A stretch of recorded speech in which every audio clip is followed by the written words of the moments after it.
Bonsoir et bienvenue dans notre chaîne d'études Étudier Smart, chaîne dédiée à l'accompagnement des apprenants dans la préparation de leurs évaluations séquentielles et même de leurs examens de fin d'année dans les disciplines histoire, géographie et éducation à la citoyenneté. L'objectif ici est d'amener les apprenants à maîtriser la méthodologie sans laquelle il leur sera difficile de pouvoir faire face à un quelconque sujet. Depuis plusieurs séances, nous avons entamé avec les différentes méthodologies de ces disciplines. Nous avons parlé de la rédaction de la dissertation en histoire. Nous avons parlé des différentes étapes qui entrent dans la résolution des problèmes qui sont soumis aux apprenants dans cette épreuve, à savoir l'exercice 1 de l'évaluation des ressources qui porte sur une question de cours soumise à l'apprenant à laquelle il doit apporter des éléments de réponse dans une production de 10 à 15 lignes ou de 15 à 20 lignes si on est en terminale littéraire. On a également parlé du TD qui consiste à exploiter un test qui est soumis à l'appréciation de l'élève. Il doit identifier les éléments tronqués et redonner les éléments vrais en réécrivant l'histoire dans son état vrai. Donc en rétablissant le contexte, l'histoire dans son véritable contexte. On a aussi parlé de la deuxième partie qui est l'évaluation des compétences ou de l'agir compétent. Partie qui consistait à répondre aux trois différentes questions qui ont été posées. Pour avoir plus d'informations dans ces leçons, nous vous invitons à rentrer, regarder les vidéos précédentes. Elles sont dans la plateforme. Bien, aujourd'hui nous allons évoluer avec une autre leçon qui est aussi importante comme les autres. Mais avant d'engager, pour vous encadrer continuellement, je suis Monsieur Esso, enseignant d'histoire-géographie dans la plateforme, nanti de quelques années d'expérience et désigné par l'équipe pour apporter un grain de sable dans le costaud tas de sable que vous avez déjà amassé. Sans oublier notre citation, aucune armée, aussi forte qu'elle soit ou aussi puissante qu'elle soit, ne peut remporter une guerre sans méthode. Aucune armée, aussi puissante qu'elle soit, ne peut remporter une guerre sans méthode. D'où la nécessité de voir la méthodologie. Et aujourd'hui, nous allons entrer dans une partie importante de la rédaction de notre devoir, qui est l'introduction. Donc, aujourd'hui, nous allons parler de l'introduction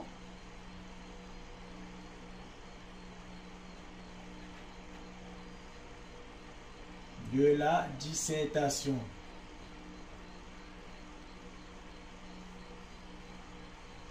L'introduction de la dissertation. Bien. L'introduction de la dissertation.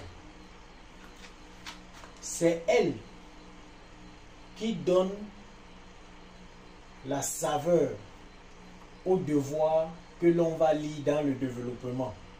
C'est donc une partie importante que chaque candidat doit maîtriser, que chaque candidat doit comprendre et savoir que il y a différentes approches pour réaliser son introduction, mais les étapes restent les mêmes.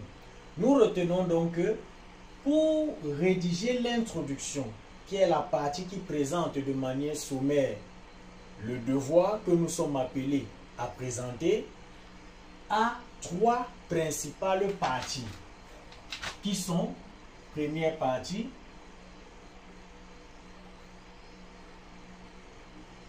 le préambule ou accroche ou amorce, on l'appelle encore entrée en matière.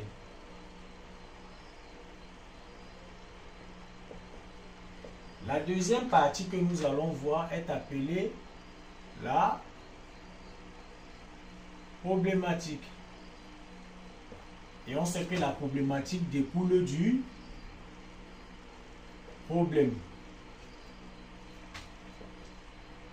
La troisième partie que nous allons voir est appelée le plan. Et le plan découle de la problématique. Donc, en règle générale, tout élève, pour être sûr qu'il a respecté les étapes de son introduction dans l'ordre, doit appliquer la règle des 3 P. Le premier P qui est préambule, le deuxième P qui est problématique et le troisième P qui est plan.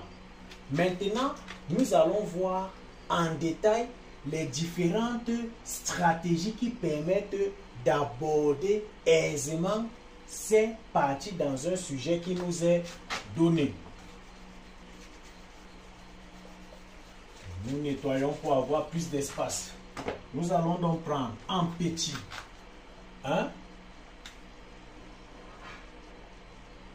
le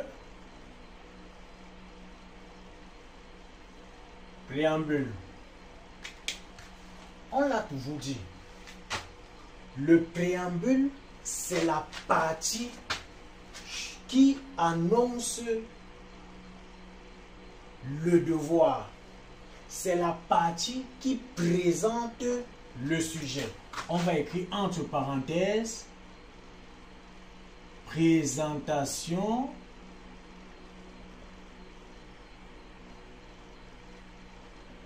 du sujet. C'est dans cette partie. Et la présentation du sujet là ne se fait pas de manière désordonnée. Il y a également des étapes importantes ou bien des éléments importants que l'apprenant doit maîtriser pour avoir un préambule qui captive l'attention du lecteur. Comme premier élément, on peut avoir la définition du mot clé. Comme deuxième approche, on peut avoir une citation. Comme troisième approche, on peut avoir le rappel du contexte historique. Rappel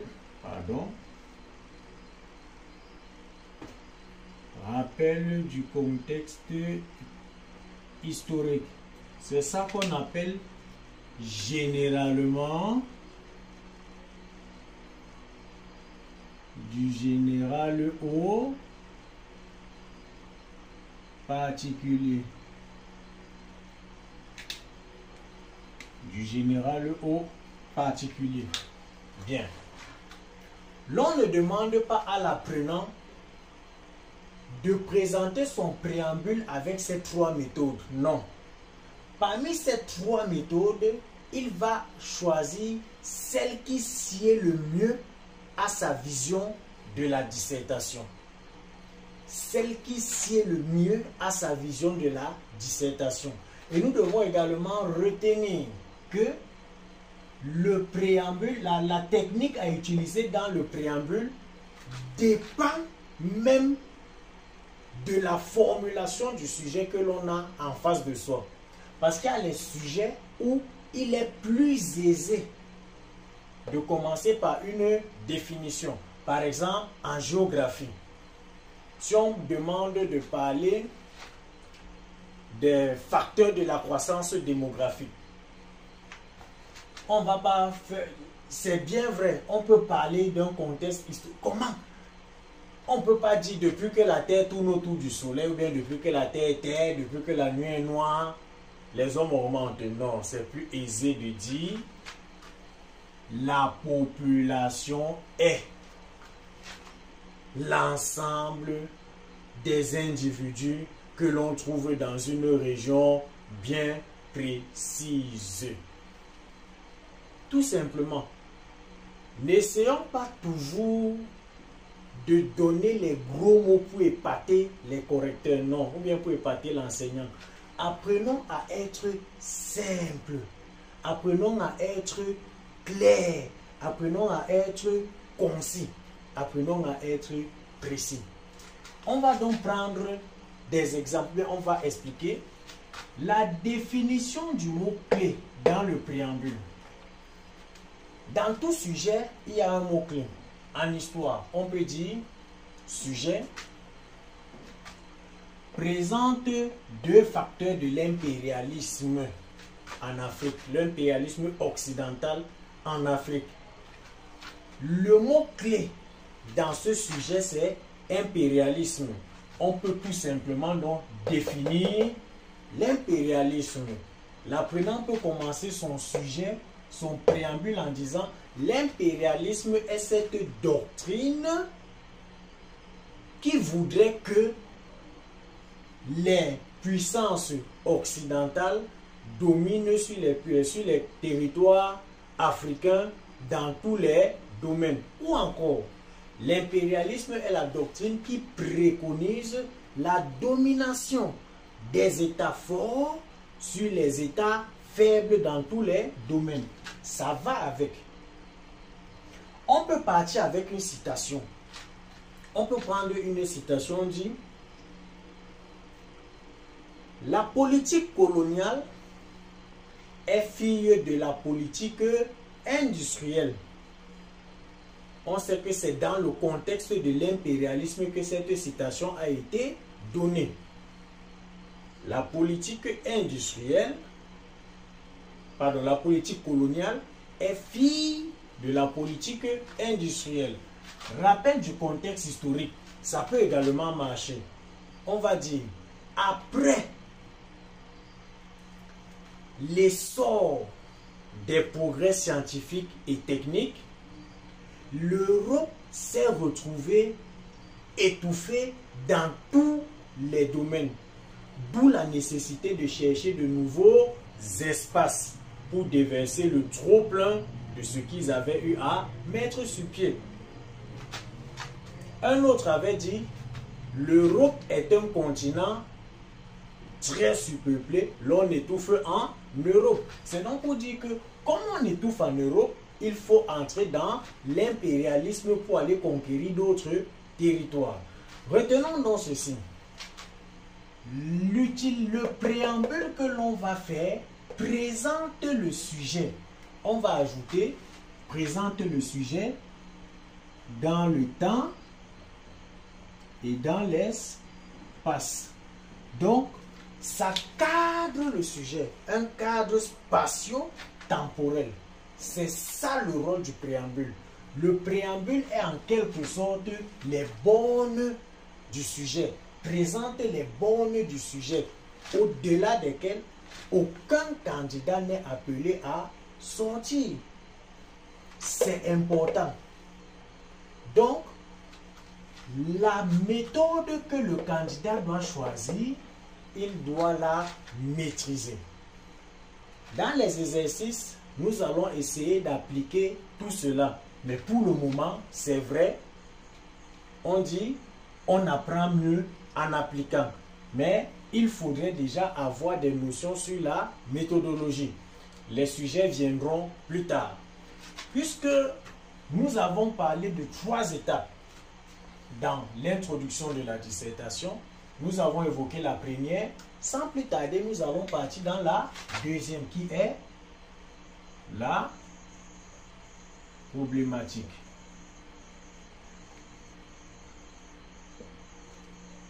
La problématique. La problématique, donc, c'est quoi? C'est la question qui découle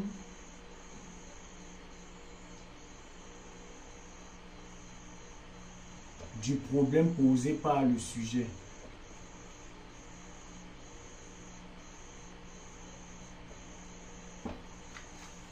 La question qui découle du problème posé par le sujet. Ce que nous devons comprendre est que chaque sujet pose un problème. Et c'est de ce problème que découle la problématique. Le problème, c'est une affirmation. Et la problématique, c'est une interrogation. C'est donc pour dire quoi? Pour qu'on ait la problématique, il faudrait que l'on ait au préalable détecté le problème soulevé par le sujet. Et lorsqu'on a ce problème, on va dégager la problématique. On a dit tout à l'heure, notre sujet, on a demandé de présenter 2 facteurs de la population, ou bien on rentre dans notre sujet d'histoire, on demande de présenter 2 raisons de l'impérialisme européen en Afrique. De l'impérialisme européen en Afrique.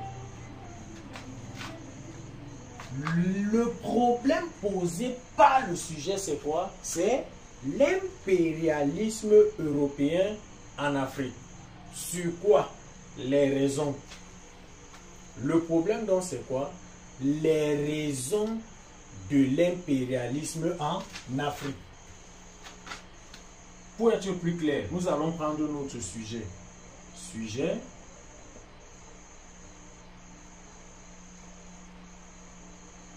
Présente 2 raisons de l'impérialisme européen en Afrique.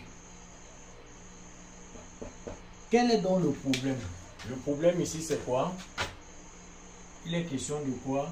Des raisons de l'impérialisme. C'est ça le problème.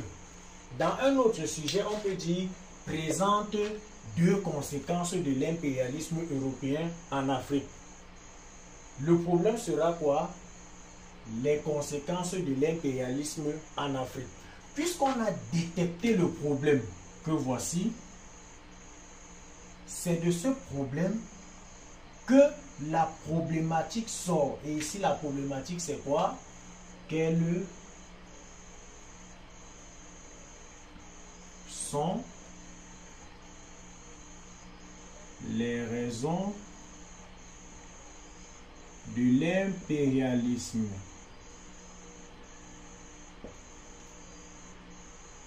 européen en Afrique? Au départ, on n'avait pas d'interrogation, on avait une affirmation. Je vais prendre un autre exemple. Banal. J'ai faim. C'est un sujet. J'ai faim. Le problème, c'est quoi? Je veux manger.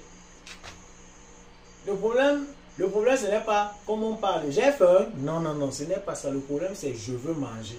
Et maintenant, il y a une problématique qui va découler de ce problème. Que veux-tu manger? Puisque j'ai posé mon problème. Que veux-tu manger? On peut encore demander à l'autre. Un autre peut sortir de son côté et dire, tu as faim, ça fait quoi à qui? C'est toujours une question.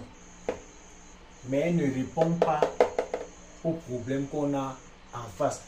La question qui est posée là n'apporte pas de solution au sujet, au problème qu'on rencontre. Un autre peut arriver et dire, est-ce que ton père est ici en classe? C'est une question. Mais est-ce que la question là permet de résoudre le problème? Non. C'est donc pour dire quoi? Dans chaque sujet, l'on a plusieurs questions que l'on peut poser. Mais maintenant, c'est à l'apprenant de prendre la question qui peut résoudre le problème qui lui est soumis. On peut avoir plusieurs questions, mais il doit être capable de retenir une seule problématique, une seule question qui va permettre de résoudre son problème. Je reprends mon exemple banal en disant j'ai faim. Les questions vont fuser de partout. Qui est ton père ici? Si je prends la problématique là, qui est ton père ici? Quand je vais vouloir annoncer le plan, que vais-je dire? bloqué. Un autre peut demander, on ne prépare pas chez vous? C'est une question.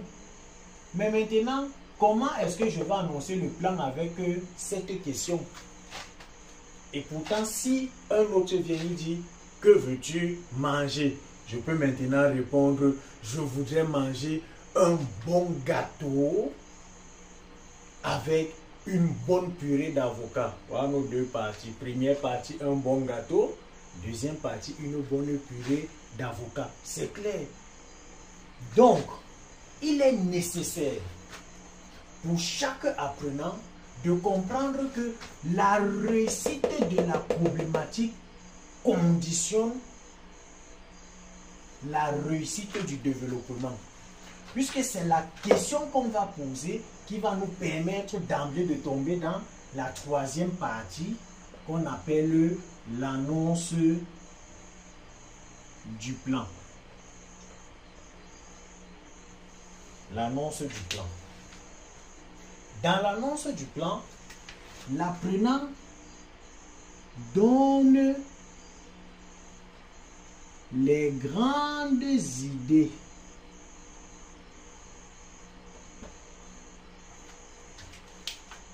puisqu'il a déjà posé la question.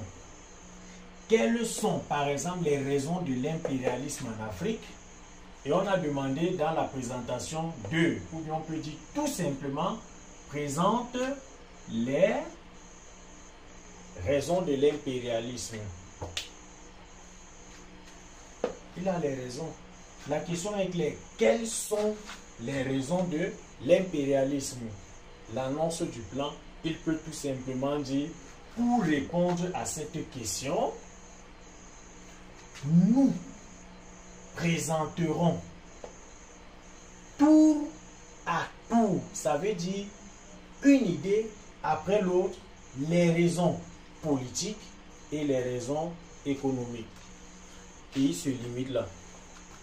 Il ne va pas dire nous allons présenter les raisons politiques qui concernent le désir d'avoir plusieurs territoires, le désir de planter son drapeau partout. Non, ce n'est pas dans l'introduction que l'on parle de cela. On a dit au départ que l'introduction, c'est cette partie de la dissertation qui annonce de manière bloc, de manière contractée, de manière coagulée, tout ce qui sera développé dans l'autre partie qu'on appelle le développement, que nous aurons la possibilité de voir la prochaine fois, si Dieu le permet. Donc, en résumé, l'introduction de la dissertation comporte 3 parties, à savoir le préambule ou l'amorce, ou l'accroche, ou l'entrée en matière, c'est la même chose. Deuxième étape, la problématique qui découle automatiquement du problème. Et le plan qui annonce les grandes idées que l'on va développer tout au long de notre devoir. Nous voici donc arrivés au terme de notre vidéo, de notre leçon de ce soir. Si tu as aimé, abonne-toi, like, commente et partage pour que plusieurs autres personnes puissent aussi bénéficier de ces quelques explications. Merci pour avoir pris du temps avec nous et à la prochaine.